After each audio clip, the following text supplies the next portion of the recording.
There's a lot of stress to go around these days, but think about this. All the stress college kids deal with, from academics to their social lives, and all too often colleges and universities have surprisingly few resources to help kids during some of the most pressure-packed days of their lives. ABC 7's Adam Cellini has more. For 25 years, Also Youth has made this office in Sarasota a safe haven for kids who identify as LGBTQ. We have probably around 1,100 youth visits a year. Donna Hanley's 22 years of experience counseling children and young adults comes in handy as the program's executive director. So we see a lot of kids who have social anxiety, depression, general anxiety, suicide attempts. Donna Hanley has about 85 kids on a roster right now, and Also Youth gets about 6 to 14 visits per day.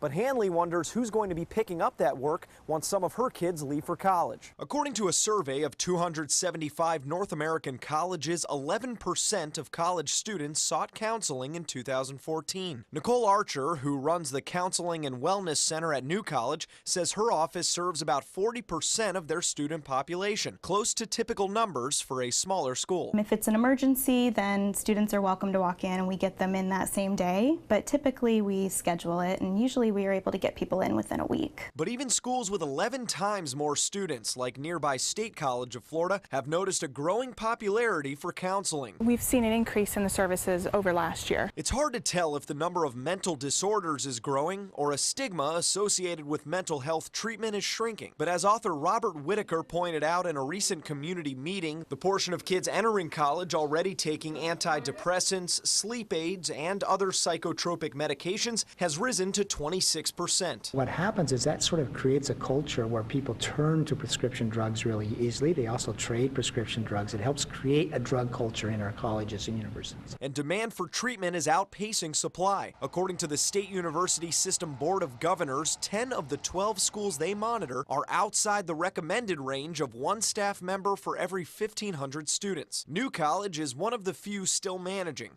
But as third-year student Julia Hayward points out, they have to set service limits. Our school gives a maximum of credit hours to students, which is difficult because then it puts students in a situation where they'll max out the amount of hours that they're allowed to see somebody at the Counseling and Wellness Center. Hayward says counselors helped her overcome the anxiety of school and other roles like student government. Just being able to talk to someone for even just like an hour out of the week, it really helped to balance me. The Board of Governors recommended $14.5 million be set aside in this year's budget to help develop mental health services among universities. And while lawmakers voted yes on more university funding, this particular boost didn't make it. Hanley likens the work with kids to building a suit of armor for the real world. But when that armor starts taking hits, she can only hope someone is there to mend it. There's a gap a lot of times in service provision to the 18 and above group. I'd say between 18 and 25.